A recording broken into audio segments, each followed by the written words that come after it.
दोस्तों, पुष्पा मूवी जितनी धांसू थी उससे कई गुना जबरदस्त मूवी पुष्पा 2 है। और हाँ दोस्तों, फिल्म ने रिलीज होते ही काफी रिकॉर्ड अपने नाम कर लिए हैं। जितनी भी बड़ी बड़ी फिल्में इससे पहले रिलीज हुई हैं उन सबका रिकॉर्ड पुष्पा 2 ने तोड़ दिया है। अगर आपने मूवी अभी तक नहीं देखी है तो आपको मूवी थिएटर में जरूर देख कर आनी चाहिए।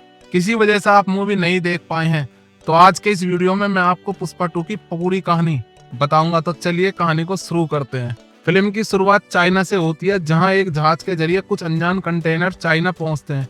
इन कंटेनर में लाल चंदन की लकड़ियां भरी हुई थी और पुष्पा राज यानी अल्लू अर्जुन भी उन्हीं कंटेनर के अंदर मौजूद था। जब चीनियों ने उसे देखा तो वो पुष्पा राज को पकड़ लेते हैं और उसके हाथ पैर बांधकर उसे उल्टा टांग देते हैं। पुष्पा राज बिना हाथ खुले ही उनकी खूब धुलाई करता है और इसके बाद पता चलता है कि इन चीनियों ने लाल चंदन की लकड़ियां अपने पास रख ली थी, लेकिन काफी समय से उनका भुगतान नहीं किया था। इसी कारण पुष्पराज खुद चाइना आता है। अब यहाँ लड़ते लड़ते आखिर में उसे गोली लग जाती है और वह समुद्र में गिर जाता है। तभी पता चलता है यह सब सिर्फ एक सपना था। अब कहानी में खुलासा होता है कि पुष्पराज लाल चंदन के सिंडिकेट का लीडर बन चुका है और वही तय करता है कि लकड़ियां कहाँ भेजी जाएंगी। पुष्पा पूरी तरह से सभी पर राज कर रहा है, लेकिन उसके काफी दुश्मन भी हो चुके हैं। इनमें सबसे बड़ा दुश्मन आईपीएस शेखावत था, जिसे फिल्म के पहले पार्ट में पुष्पा ने शेखावत को नंगा करके दौड़ाया था। इसी कारण शेखावत अपनी बेइज्जती का बदला लेने के लिए कुछ भी करने को तैयार था। शेखावत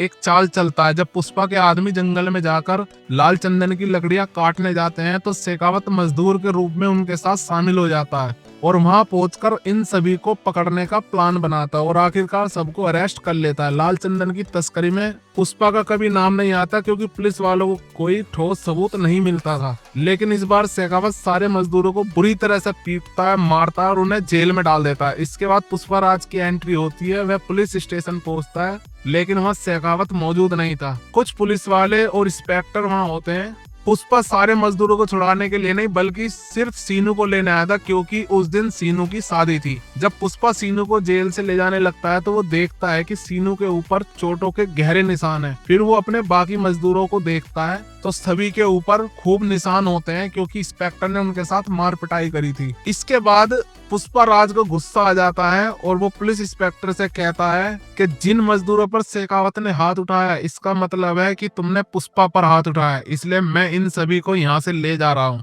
यह सुन के पुलिस वाले कहते हैं अगर आप इन लोगों को यहाँ से ले जाएंगे तो हमारी तो नौकरी चली जाएगी। पुष्पा उन सभी पुलिस वालों को रिटायरमेंट तक का पैसा देकर उन्हें घर भेज देता है और अपने सभी मजदूरों को अपने साथ ले जाता है। जब शेखावत पुलिस स्टेशन पहुंचता है तो वहाँ कोई भी मजदूर नहीं होता। वह समझ जाता है कि पुष्पा ने सभी को खरीद लिया। भले ही पुष्पा तस्करी करता हो, लेकिन अपने मजदूरों और परिवार का पूरा ख्याल रखता है। पुष्पा अपनी पत्नी श्रीवल्ली से भी बहुत प्यार करता है। अगले दिन श्रीवल्ली यानी रश्मिका मंदाना से वादा किया कि वह सिद्दप्पा के साथ मुख्यमंत्री सीएम से मिलने जाएगा। श्रीवल्ली उससे कहती है कि वह सीएम के साथ फोटो खिंचवा कर लाए ताकि उस फोटो को बड़े फ्रेम में करवाकर हॉल में लगाया जा सके। पुष्पा उसे वादा करता है और सिद्दप्पा के साथ सीएम से मिलने पहुंच जाता है, लेकिन जब वह सीएम से मिलता है तो सीएम उसके साथ फोटो खिंचवाने से मना कर देता है। सीएम कहता है पैरों की जूती पैरों में रखनी चाहिए, सर पर नहीं, और उल्टा सीधा बोलकर पुष्पा को फोटो खिंचवाने के लिए मना कर देता है, जिससे पुष्पा गुस्सा हो जाता है। लेकिन सीएम एक गलती और कर देता है। वो श्रीवल्ली के बारे में कुछ अपशब्द बोल देता है, जिससे पुष्पा और ज्यादा नाराज हो जाता है और बाहर आकर पुष्पा सिद्दप्पा से पूछता है अगर तुम सीएम होते तो क्या तुम मेरे साथ फोटो नहीं करवाते। सिद्दप्पा जवाब देता है मैं चाहे कुछ भी बन जाऊं पर पुष्पा के साथ तो फोटो खिंचवाऊंगा। यह सुनकर पुष्पा ने सिद्दप्पा से कहा तो फिर सीएम बनने की तैयारी कर लो। पुष्पा ने उससे पूछा कि सीएम बनने के लिए कितने पैसे चाहिए होंगे। सिद्दप्पा ने कहा करीब 100 करोड़। इस पर पुष्पा कहता मैं तुम्हें 500 करोड़ दूंगा, लेकिन सीएम तुम्हें ही बनना होगा। सिद्दप्पा पुष्पा के कहने पर सेंट्रल मिनिस्टर से मिलने गया। फिर वहाँ मिनिस्टर के पास पुष्पा ने एक सोफा भेजा जिसके अंदर 25 करोड़ रुपए थे, लेकिन उसके बाद सिद्दप्पा ने पुष्पा को समझाया कि इतने पैसे खर्च करना ठीक नहीं है। लेकिन पुष्पा ने बताया कि वह अब नेशनल नहीं इंटरनेशनल लेवल पर काम करेगा। उसने लाल चंदन की लकड़ी की एक नई डील की जो उसे 1 टन पर करोड़ रुपए दिला सकती थी। पुष्पा विदेश जाकर एक बड़े बिजनेसमैन से मिला और 2000 क्विंटल लाल चंदन की लकड़ियों की डील कर ली। उसे उस डील से 5000 करोड़ रुपए मिलने वाले थे। इसके लिए पुष्पा ने अपने सिंडिकेट के सभी सदस्यों को आदेश जारी कर दिया कि हर जगह से लाल चंदन की लकड़ियों को इकट्ठा किया जाए। लेकिन तभी मंगल सिंह और उसकी पत्नी की एंट्री होती है। उन्हें पता चल गया कि पुष्पा 2000 क्विंटल लाल चंदन की लकड़ियां बाहर भेजने वाला है। वो दोनों ये सारी जानकारी शेखावत को देते हैं ताकि वह उसके कंसाइनमेंट को पकड़ ले। साथ ही वे शेखावत से कहते हैं कि सिंडिकेट के सदस्य को डराए ताकि वे ये काम छोड़ दें। दरअसल मंगल सिंह खुद सिंडिकेट का प्रेसिडेंट बनना चाहता है। शेखावत को जैसे ही ये जानकारी मिली तो उसने सभी चेक पोस्ट पर नाकाबंदी करवा दी। तभी एक चेक पोस्ट पर लाल चंदन से भरे ट्रक वहां पहुंचे। शेखावत ने सामान से भरे ट्रकों में आग लगा दी और सिंडिकेट के एक सदस्य को भी मार डाला। इसके बाद सीनो और उसकी पत्नी शेखावत से कहते हैं कि हमने तुम्हें सिर्फ डराने के लिए कहा था। तो इस पर शेखावत सिंह ने कहा, मेरा डराने का तरीका थोड़ा अलग है। अगर मैंने इसे मार दिया तो बाकी सिंडिकेट के सदस्य भी उससे थर थर कांपेंगे। जिस सिंडिकेट सदस्य की हत्या हुई थी उसकी श्रद्धांजलि सभा में सभी लोग पहुंचे सिवाय पुष्पा के। तभी मंगल सिंह और कुछ अन्य लोग सिद्धप्पा से कहने लगे अगर पुष्पा और शेखावत के बीच सुलह नहीं हुई तो वह ऐसे ही लोगों को मारता रहेगा और अगर ऐसा ही चलता रहा तो पुष्पा को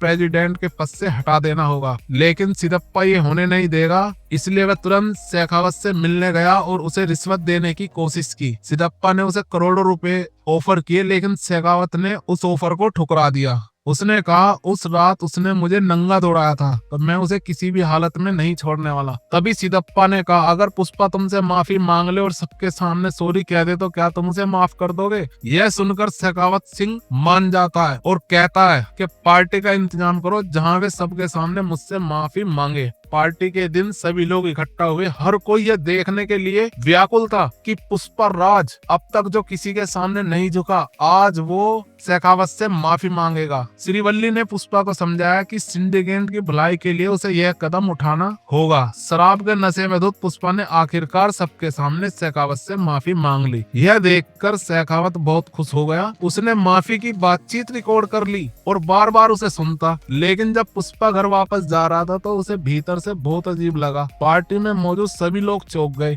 कि पुष्पा ने माफी कैसे मांग ली। पुष्पा को इतना बुरा लग रहा था कि वह आईने में अपनी शक्ल तक नहीं देख पाया। उसे अपने ऊपर इतना गुस्सा आता है कि वह सभी को सड़क पर ही छोड़ देता और गाड़ी वापस घुमाकर उसी पार्टी में वापस जाता है। जब शेखावत वहां से गाड़ी से जाने वाला था तो पुष्पा उसकी कार को जोरदार टक्कर मारता जिससे शेखावत स्विमिंग पूल में गिर जाता है और फिर पुष्पा उसी स्विमिंग पूल में पेशाब करता है। शेखावत को समझ नहीं आता कि आखिर ये सब हो क्या रहा है। पुष्पा उससे कहता है पुष्पा एक ब्रांड है और वो किसी के सामने नहीं झुकता। वह शेखावत को चुनौती देते हुए कहता है मैं 2000 क्विंटल लाल चंदन की लकड़ियों को देश से बाहर भेज रहा हूँ और उसे तारीख के साथ चेतावनी दी कि अगर एक भी लकड़ी उसके हाथ लगी तो पुष्पराज जिंदगी भर मजदूरी करेगा। यह सुनकर शेखावत को भी गुस्सा आ गया और वो चुनौती स्वीकार कर लेता है। इसके बाद वो सभी चेक पोस्ट को पूरी तरह से बंद करवा देता है। लेकिन तभी उसे पता चलता है कि ब्रिज के नीचे नदी पूरी तरह से सूखी हुई है। शेखावत समझ जाता है कि पुष्पा अपने ट्रकों को इन्हीं नदियों के रास्ते निकालने की योजना बनाएगा। उसका शक सही निकलता है। पुष्पा के ट्रक नदियों के रास्ते गुजरने लगते हैं। पुलिस की जीप उन्हें कई बार पकड़ने की कोशिश करती है लेकिन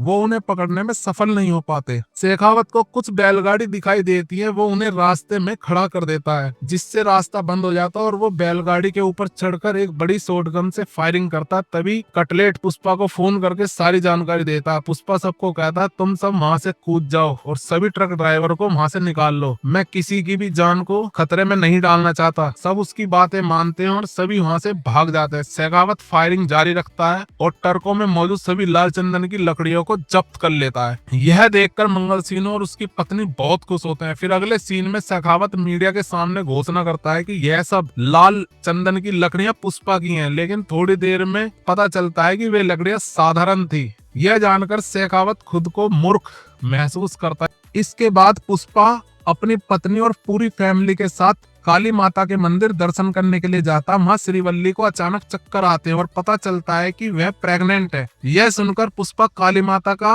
रूप धारण कर लेता है और एक जबरदस्त तांडव करता है। यह दृश्य इतने शानदार था कि रोंगटे खड़े कर देता है। श्रीवल्ली पुष्पा से पूछती है आखिर तुम यह सब क्यों कर रहे हो?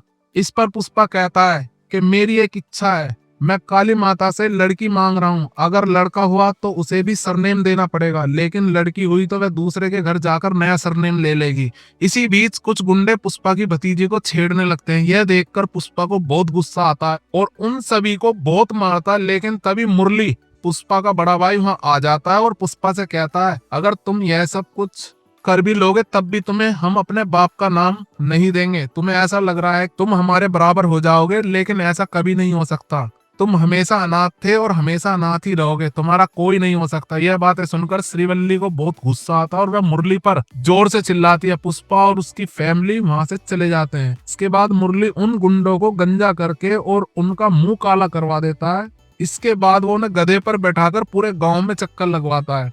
अब कहानी में हम देखते हैं कि मंगल सीनू, उसकी पत्नी और शेखावत मुख्यमंत्री के पास पहुंचते हैं। वे सीएम से कहते हैं, अगर यह लाल चंदन की लकड़ियां बॉर्डर पार कर गई, तुम्हारी मुख्यमंत्री की कुर्सी भी खतरे में आ जाएगी, क्योंकि इससे 5,000 करोड़ की फंडिंग आने वाली है। अगर ये पैसा पुष्पा के हाथ लग गया तो वह आपको हटाकर अपनी सरकार बना लेगा। यह सुनकर सीएम तुरंत आदेश देता है कि इन लकड़ियों को बॉर्डर पार जाने से रोका जाए। यह लाल चंदन की लकड़ियां रामेश्वरम के रास्ते श्रीलंका भेजी जा रही थी, क्योंकि रामेश्वरम से श्रीलंका केवल 18 किलोमीटर की दूरी पर था। शेखावत वहां पहुंचता है, लेकिन वह उन लकड़ियों को पकड़ नहीं पाता, क्योंकि यह सभी लकड़ियां जहाज के नीचे समुद्र में छुपाई गई थी। और जब वह लकड़ियों को पीछा करता है तो उन्हें पकड़ नहीं पाता। आखिर माल की डिलीवरी हो जाती है और इसके बदले पुष्पा को भारी रकम मिलती है। वह इन सारे पैसों से सारे एमएलए को खरीदने के लिए इस्तेमाल करता है और सारे पैसे सोफों के अंदर छुपाकर एमएलए के पास भेजने लगता है। अब सारे एमएलए पुष्पा के नियंत्रण में होते हैं। यह सब देखकर शेखावत बुरी तरह से टूट जाता है। उसके पास अब कोई रास्ता नहीं बचता। वह जानता है कि अब उसका ट्रांसफर तय है।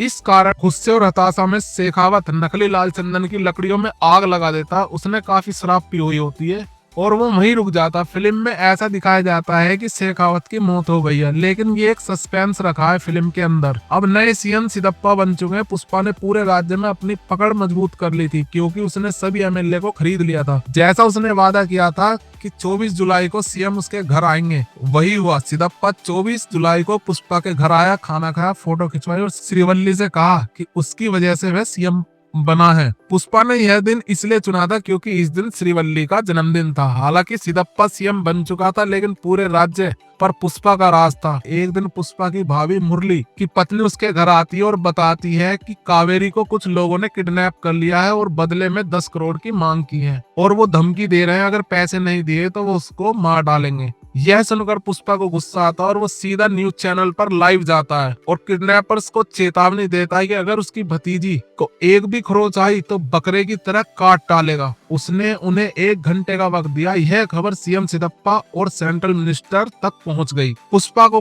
पता चलता है कि किडनैपर सेंट्रल मिनिस्टर का भतीजा है। सेंट्रल मिनिस्टर पुष्पा को शांत करने के लिए सिद्धप्पा से बात करवाता है। सिद्धप्पा पुष्पा से कहता है कि वह सेंट्रल मिनिस्टर का भतीजा है, इसलिए उसे कुछ ना करे। पुष्पा जवाब देता है कि उसे किसी से कोई फर्क नहीं पड़ता और वह वही करेगा जो उसे सही लगेगा। किडनैपर्स ने पुष्पा को अड्डे पर अकेले आने को कहा और 10 करोड़ की मांग रखी। पुष्पा वहां पहुंचता है और सबसे पहले बंदूक से फायर करता है, लेकिन किडनैपर्स ने कावेरी को गन पॉइंट पर रखा हुआ होता है, जिस वजह से वो पुष्पा के हाथ पैर बांधकर उसे खूब मारते हैं और कावेरी के साथ बदतमीजी करते हैं और उसे गलत तरीके से उसके पूरे बदन को छूते हैं। यह देखकर पुष्पा को गुस्सा आता है और वह अपने बंधे हुए हाथ पैरों के बावजूद सभी किडनैपर्स को बुरी तरह से मार डालता है। वो सेंट्रल मिनिस्टर के भतीजे के पेट में त्रिशूल आर पार कर देता है और उसके भाई को भी मार डालता है। यह सब होने के बाद मुरली पुष्पा के घर आता है। वह अपनी गलती पर पछताता है और वो पुष्पा और उसके पूरे परिवार से माफी मांगता है। मुरली कहता है कि उसे समझ आ गया है कि उसकी असली फैमिली पुष्पा ही है। वह कावेरी की शादी का कार्ड